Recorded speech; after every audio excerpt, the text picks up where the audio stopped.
Wa idal wuhushu husirat. Apabila binatang-binatang liar itu dikumpulkan.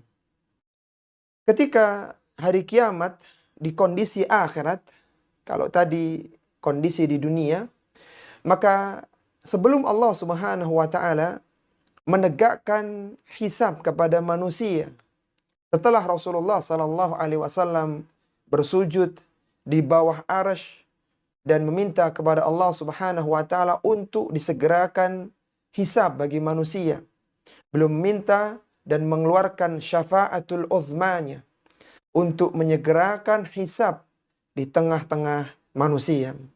Maka datanglah Allah Subhanahu wa taala ke mahsyar, mendatangi orang-orang yang ada di mahsyar, dan waktu itu malaikat bersaf rapi menyambut kedatangan Allah Subhanahu wa taala. Sebagaimana Allah sebutkan dalam surat Al-Fajr, "Wa jaa'a rabbuka wal malaku saffan saffa." Dan datanglah Rabbmu pada hari itu, sedangkan malaikat bersaf dengan rapi.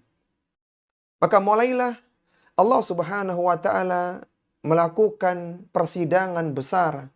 Dan sebelum Allah Subhanahu wa taala menghisab manusia atas amalan perbuatan mereka, maka Allah Subhanahu wa taala menegakkan qisas di antara para binatang.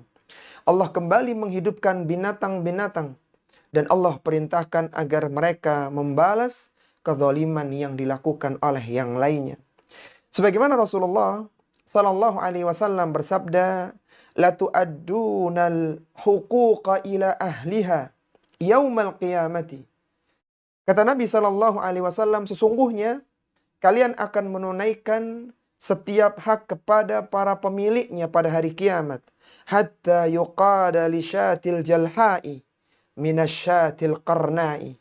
Sampai-sampai kambing yang tidak bertanduk akan diambil haknya dari kambing yang bertanduk. Artinya dia akan membalas tandukan dari temannya yang dulu pernah menanduknya ketika di dunia.